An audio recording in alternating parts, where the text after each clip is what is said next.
저는 30년 넘게 진료 현장에서 수많은 부부와 남성 환자들을 만나왔습니다. 특히 관계 문제로 병원을 찾는 분들은 한결같이 같은 고민을 안고 오십니다. 나는 분명히 아내를 위해 노력했는데 왜 반응이 없을까요? 이 질문 속에는 남성들이 놓치고 있는 중요한 진실이 숨어 있습니다. 여성의 심리와 몸의 반응은 단순하지 않습니다. 많은 남성들이 여기는 당연히 좋아하겠지라고 생각하고 손을 뻗지만 실제로는 그곳이 흥분을 이어가는 길이 아니라 오히려 망쳐버리는 지름길이 되는 경우가 많습니다. 너무 갑작스럽고 너무 거칠고 너무 빨리 다가오는 방식은 여성의 입장에서 보면 최악의 루틴입니다. 저는 진료실에서 이런 문제로 마음의 상처를 입은 환자들을 숱하게 보았습니다. 여성의 몸에는 피부 아래로 수백 개의 신경세포가 얽혀 있는 지점들이 있습니다. 이곳은 마치 욕망 회로의 스위치와도 같아서 자극이 제대로 닿으면 호흡이 바뀌고 눈빛이 변합니다. 그러나 잘못된 방법으로 접근하면 반대로 냉담한 반응만 돌아옵니다. 한 번은 50대 초반 남성 환자가 저에게 이렇게 말했습니다. 아내가 더 이상 저와 가까이 하려 하지 않습니다. 혹시 사랑이 식은 걸까요? 검사 결과 남성 호르몬 수치도 조금 낮아져 있었지만 더 큰 문제는 그분이 아내의 몸을 이해하지 못했다는 점이었습니다.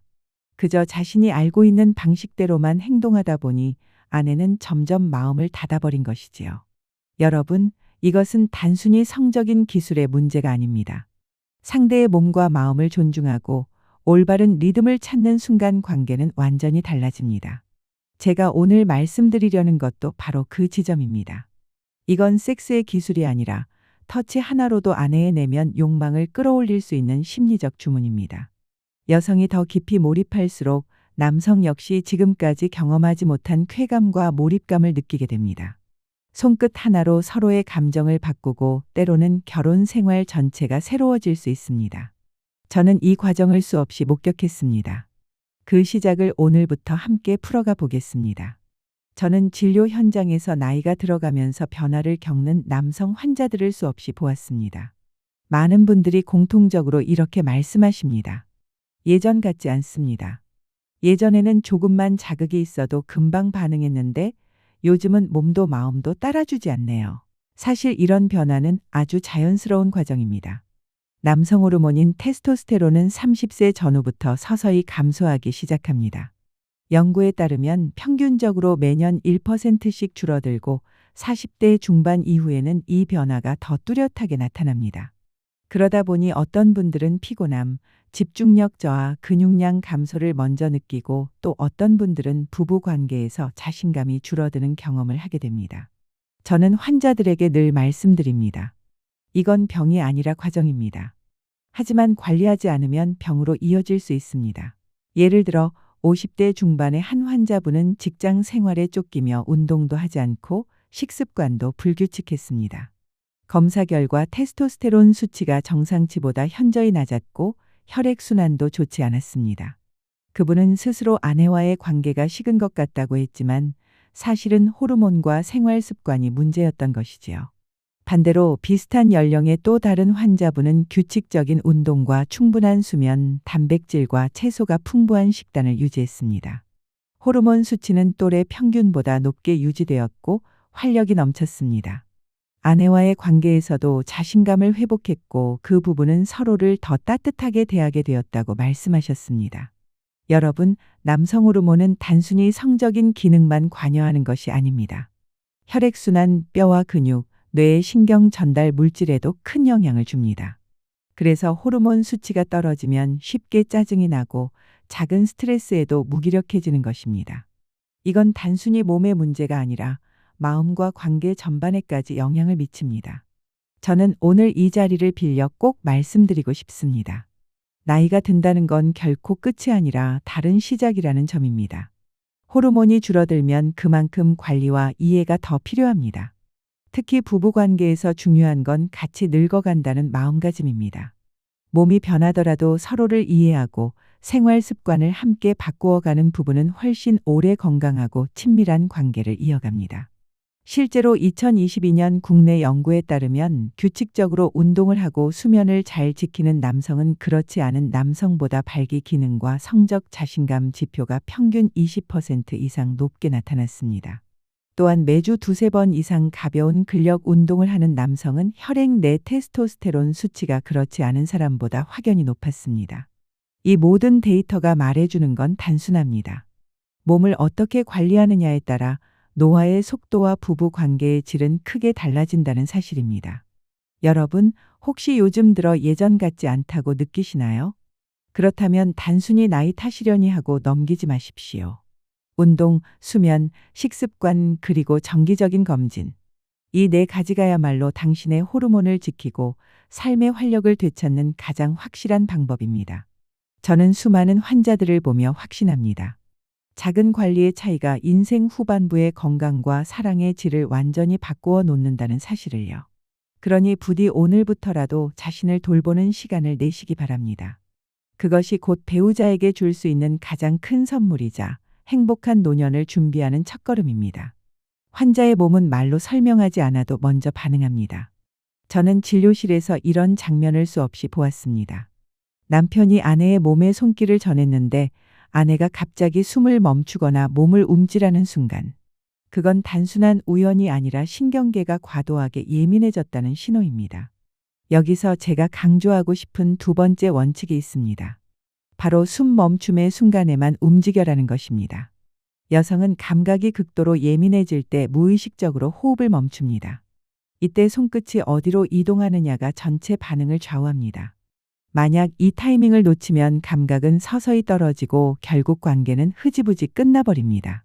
저는 실제로 40대 후반의 한 부부 환자를 만난 적이 있습니다. 남편은 나름대로 애정을 표현한다고 했지만 아내는 오히려 더 차가워졌습니다. 검사에서 특별한 신체적 질환은 없었지만 두 사람 사이에 리듬이 맞지 않았던 것이지요. 호흡과 터치가 어긋날 때 여성은 긴장하게 되고 뇌에서는 오히려 억제 신호가 강해집니다. 따라서 중요한 것은 속도가 아니라 리듬입니다. 빠르지도 지나치게 느리지도 않게 마치 파도의 호흡을 맞추듯 움직여야 합니다. 그녀의 호흡이 바뀌고 갑자기 다리를 오므리거나 허리를 들어 올린다면 그것이 바로 신호입니다. 그 순간은 몸과 마음이 동시에 열리고 욕망을 상대에게 맡기는 결정적 순간이 됩니다. 여러분, 이것은 단순히 흥분을 불러일으키는 기술이 아닙니다. 심리와 생리의 경계에 깊숙이 침투하는 과정입니다. 이 차이를 모르는 사람은 계속 같은 자리를 맴돌며 지쳐가지만 아는 사람은 단 몇 초 만에 전혀 다른 결과를 만듭니다. 저는 수십 년 동안 환자들을 보며 확신하게 되었습니다. 여성을 이해하지 못하는 남성과 작은 신호 하나를 읽어내는 남성 사이에는 하늘과 땅 차이가 있다는 것을요. 이제는 단순한 자극을 넘어 감정을 깊숙이 있는 기술을 배우셔야 할 때입니다. 저는 진료실에서 다양한 연령대의 부부들을 만나왔습니다. 그 중에는 병리학적으로 큰 이상이 없는데도 관계에서 어려움을 호소하는 경우가 많습니다. 그 이야기를 몇 가지 소개해 드리겠습니다.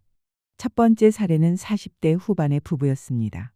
남편은 직장에서의 스트레스가 많아 늘 지쳐 있었고 아내는 그저 남편이 자신을 무시한다고 느꼈습니다. 남편은 나는 나름대로 노력하는데 왜 아내가 반응하지 않을까? 라며 답답해했고 아내는 그의 손길이 너무 서두르고 항상 똑같다. 고 말했습니다. 검사 결과 남편에게 특별한 질환은 없었지만 부부 사이의 리듬과 이해 부족이 문제였습니다. 저는 두 사람에게 호흡을 맞추는 연습과 천천히 대화를 늘려가라고 권했습니다.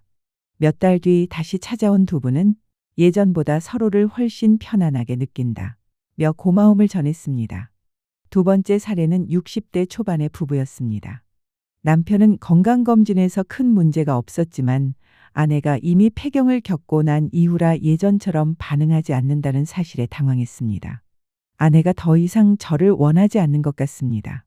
이런 말을 하며 눈시울을 붉히기도 했습니다. 그러나 아내는 사실 남편이 여전히 자신을 원한다는 것만으로도 기뻤습니다.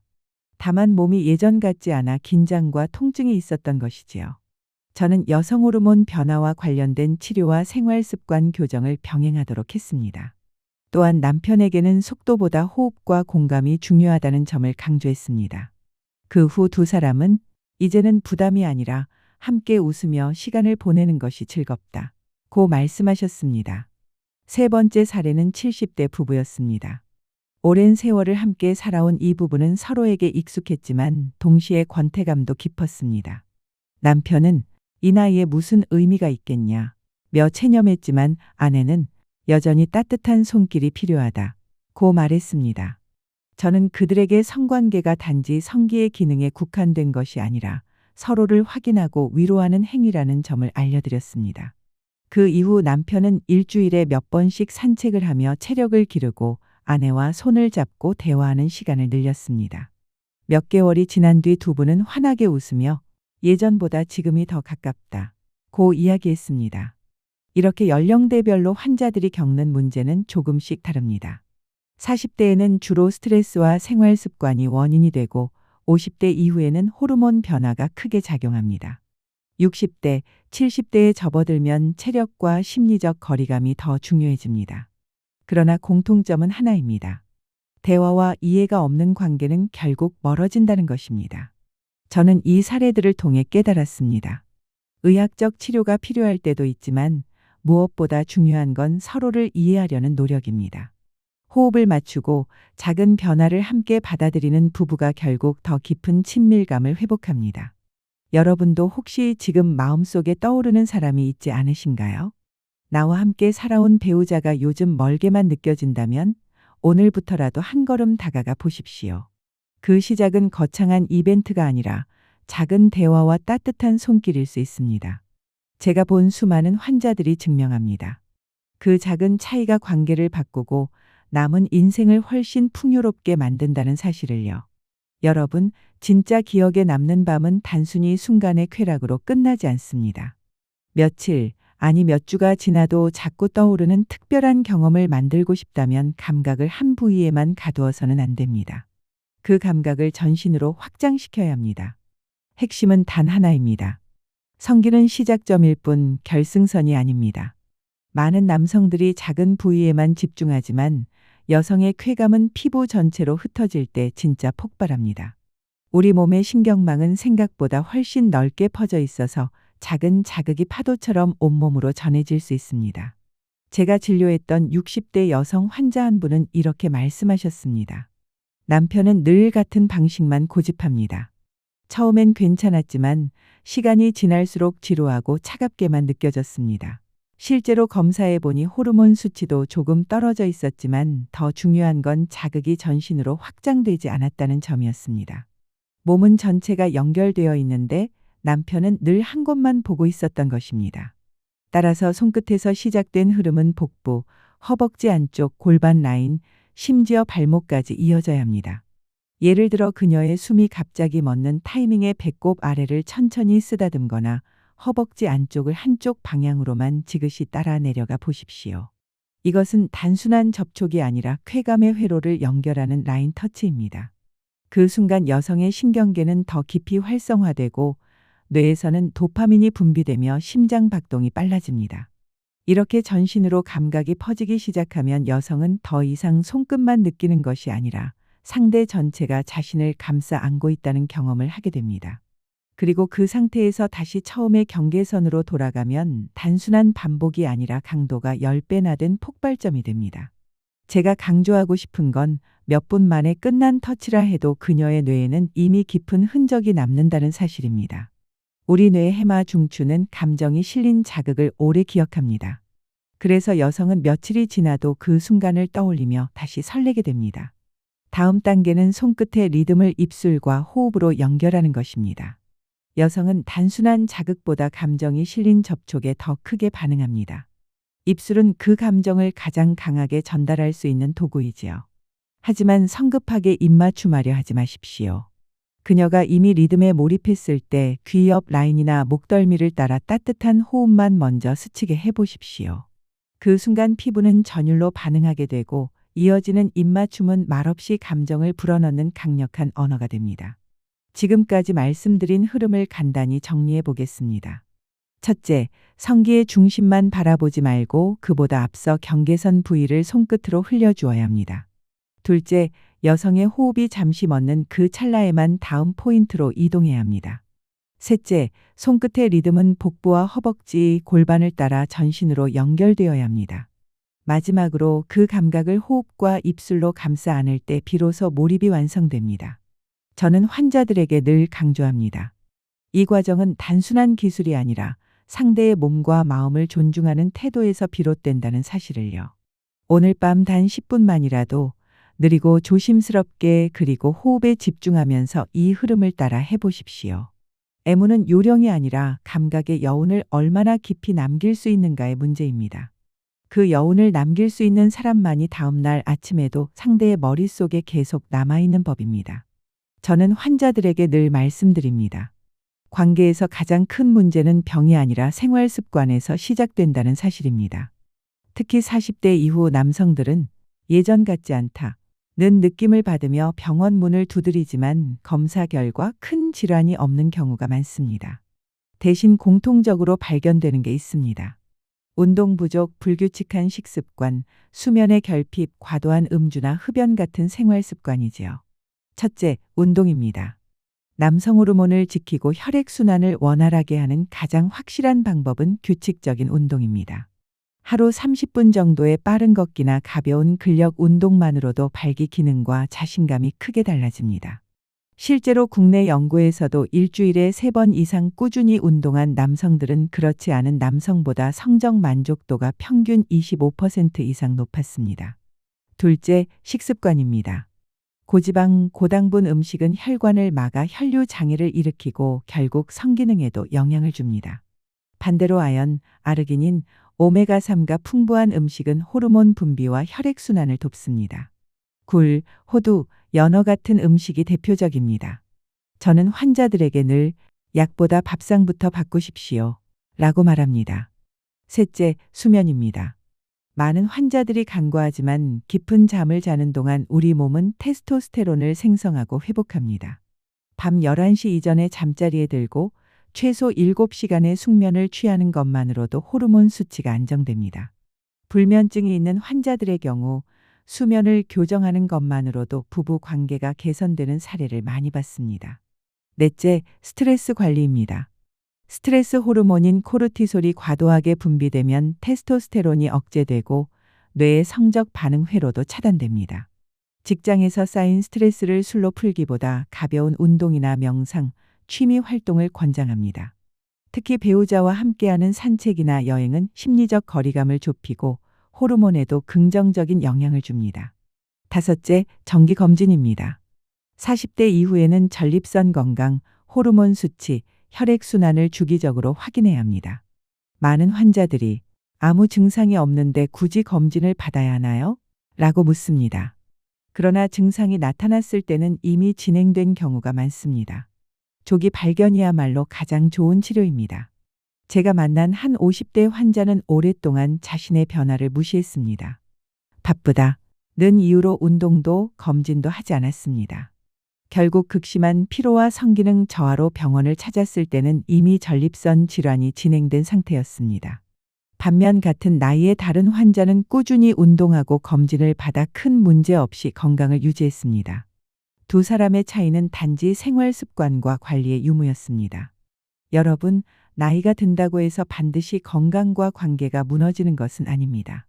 생활 습관을 어떻게 바꾸느냐에 따라 전혀 다른 미래가 열립니다. 저는 진료 현장에서 이 차이를 너무나 분명히 보았습니다. 작은 관리가 쌓이면 건강한 몸과 안정된 호르몬 그리고 깊은 관계가 따라옵니다. 부디 오늘부터라도 하나씩 실천해 보십시오. 하루 30분 걷기, 밤 11시 이전에 자기, 술 대신 물 마시기 그리고 1년에 한 번은 정기검진. 이 4가지만 지켜도 10년 뒤 당신의 삶은 크게 달라질 것입니다. 그리고 그 변화는 혼자가 아니라 당신과 함께 살아가는 가장 가까운 사람에게도 고스란히 전해질 것입니다. 혹시 지금 이 이야기를 들으면서 떠오르는 얼굴이 있지 않으신가요? 조용히 옆에서 잠든 배우자일 수도 있고 마음속으로 오랫동안 기다려온 사람일 수도 있습니다. 그녀에게 줄 수 있는 최고의 선물은 화려한 말이나 값비싼 선물이 아닙니다. 당신의 손끝, 따뜻한 눈빛 그리고 느리게 다가가는 마음 그 자체입니다. 이건 여성에게만 해당되는 이야기가 아닙니다. 남성에게도 마찬가지로 배우자의 숨소리와 반응, 작은 떨림을 느끼는 순간 단순한 쾌락을 넘어서 진짜 사랑과 연결됨을 경험할 수 있습니다. 그리고 그런 경험이 쌓일수록 두 사람은 서로를 더 깊이 이해하고 말없이도 통하는 관계로 변해갑니다. 저는 오늘도 환자들에게 같은 이야기를 전합니다. 사랑은 특별한 기술이 아니라 작은 습관과 마음가짐에서 시작된다고 말이지요. 여러분 역시 용기를 내어 가장 가까운 사람의 숨소리를 다시 들어보시기 바랍니다. 그녀는 여전히 그리고 언제든 당신과 함께할 준비가 되어 있습니다. 저는 오랫동안 환자들을 보면서 깨달은 것이 있습니다. 몸의 변화보다 더 힘든 건 마음의 거리가 멀어지는 것입니다. 많은 남성 환자들이 아내가 나를 원하지 않는다 고 말하지만 상담을 해보면 아내 역시 남편이 내 마음을 이해하지 않는다 고 느끼고 있었습니다. 결국 문제의 뿌리는 심리적 단절이었던 것이지요. 사랑과 관계는 기술로만 유지되지 않습니다. 작은 배려, 공감, 그리고 따뜻한 마음이 쌓여야 오래갑니다. 저는 늘 환자들에게 이렇게 말합니다. 섹스는 몸으로만 하는 게 아니라 마음으로도 하는 것입니다. 예를 들어 50대 부부 환자 한 쌍은 몇 년 동안 서로를 피하며 살았습니다. 남편은 성기능이 예전 같지 않아 자신감을 잃었고 아내는 그런 남편의 태도 때문에 상처를 받았습니다. 저는 남편에게 의학적 치료를 병행하되 무엇보다 아내에게 솔직하게 자신의 불안을 털어놓으라고 권했습니다. 처음에는 어색했지만 대화를 시작한 순간 두 사람의 눈빛이 달라졌습니다. 몇 달 뒤 다시 찾아왔을 때 아내는 이렇게 말했습니다. 우린 다시 친구가 된 것 같아요. 몸은 예전 같지 않아도 마음이 더 가까워졌습니다. 여러분, 관계에서 중요한 건 완벽한 몸이 아닙니다. 나이를 먹으며 누구나 변화를 겪습니다. 피부가 느슨해지고 호르몬이 줄고 반응이 예전 같지 않을 수 있습니다. 그러나 그 변화를 함께 인정하고 받아들이는 순간 두 사람은 더 깊은 신뢰를 쌓을 수 있습니다. 저는 한 70대 여성 환자의 말을 아직도 기억합니다. 이 나이에 무슨 의미가 있겠어요. 그래도 남편이 제 손을 잡아줄 때마다 살아있다는 게 느껴집니다. 그녀에게 필요한 건 화려한 기술이 아니라 단순한 손길과 따뜻한 눈빛이었습니다. 감정은 과학적으로도 큰 힘을 발휘합니다. 뇌에서는 옥시토신이라는 호르몬이 분비되는데 이는 사랑의 호르몬이라 불립니다. 배우자의 손을 잡거나 눈을 바라보는 것만으로도 옥시토신이 분비되어 불안이 줄고 신뢰가 깊어집니다. 이처럼 단순한 스킨십과 대화가 관계를 회복하는 데 결정적 역할을 합니다. 여러분께 꼭 드리고 싶은 말씀은 이겁니다. 당신은 혼자가 아닙니다. 몸이 변하면서 자신감을 잃더라도 배우자 역시 같은 시간을 함께 지나가고 있습니다. 나 혼자 늙어가는 게 아니라 함께 늙어가고 있는 것입니다. 그 사실을 받아들이는 순간 두 사람의 관계는 훨씬 더 따뜻해집니다. 부디 오늘부터는 기술을 넘어 감정에 집중해 보십시오. 배우자의 숨소리를 듣고 작은 떨림을 느끼며 눈빛 속에 담긴 마음을 읽어주십시오. 그것이야말로 단순한 쾌락을 넘어 치유와 위로가 되는 사랑의 시작입니다. 저는 매일 환자들에게 말합니다. 건강한 성은 곧 건강한 사랑입니다. 그리고 건강한 사랑은 결국 우리 삶 전체를 지탱하는 힘이 됩니다. 또한 저는 언제나 여러분의 건강하고 행복한 삶을 응원합니다. 함께 해주셔서 감사합니다. 저는 오늘 강의를 마무리하며 꼭 드리고 싶은 말씀이 있습니다. 성은 단지 쾌락의 도구가 아니라 서로의 마음을 확인하고 위로하는 통로입니다. 많은 분들이 몸이 변하면 사랑도 끝났다고 생각하지만 제 경험상 그것은 사실이 아닙니다. 몸은 시간이 지나며 약해지지만 마음은 오히려 더 깊어질 수 있습니다. 저는 수많은 부부 환자들을 보며 이런 사실을 깨달았습니다. 처음에는 관계 문제로 서로를 원망하며 찾아오던 분들이 함께 치료와 상담을 이어가면서 오히려 더 가까워지는 모습을 보았습니다. 그분들은 이렇게 말하곤 합니다. 우린 이제 단순히 부부가 아니라 인생의 동반자라는 걸 다시 느꼈습니다. 여러분, 건강한 성은 결국 건강한 노년을 준비하는 과정입니다. 몸의 반응이 예전 같지 않더라도 그것을 부끄러워하지 마십시오. 오히려 변화를 받아들이고 관리하는 것이 성숙한 사랑의 모습입니다. 검진을 통해 전립선과 호르몬 상태를 확인하고 생활 습관을 조금씩 바꾸고 배우자와 솔직하게 대화하는 것. 이 세 가지만 꾸준히 해도 관계는 충분히 회복될 수 있습니다. 저는 한 60대 부부 환자를 잊지 못합니다. 남편은 오랫동안 기능 저하로 괴로워했고 아내는 그런 남편을 보며 상처를 받았습니다. 하지만 두 사람은 포기하지 않았습니다. 함께 운동을 시작하고 저녁마다 대화를 나누며 조금씩 변화를 만들어갔습니다. 6개월 뒤 다시 찾아왔을 때 두 분은 밝게 웃으며 이렇게 말했습니다. 이제는 다시 손을 잡는 것만으로도 행복합니다. 저는 그 순간 진정한 치유는 약이 아니라 마음이라는 사실을 다시금 느꼈습니다. 여러분, 혹시 지금 이 이야기를 들으며 마음 한구석이 저려오시나요? 그렇다면 오늘이 바로 새로운 출발점이 될 수 있습니다. 나이를 탓하거나 상대를 원망하거나 스스로를 부끄러워하지 마십시오. 사랑은 여전히 당신 안에 있고 당신 곁에 있습니다. 그 사랑을 지키고 키워가는 힘은 특별한 기술이 아니라 매일의 작은 실천과 따뜻한 마음에서 나옵니다. 저는 마지막으로 이렇게 말씀드리고 싶습니다. 사랑은 나이를 먹지 않습니다. 몸은 늙어도 마음은 언제든 다시 뜨거워질 수 있습니다. 이 진실을 믿고 오늘부터 용기를 내보십시오. 당신의 손끝, 눈빛 그리고 따뜻한 호흡이야말로 배우자에게 줄 수 있는 최고의 선물입니다. 여러분의 건강한 몸, 따뜻한 관계, 행복한 노년을 진심으로 응원합니다. 함께 해주셔서 감사합니다.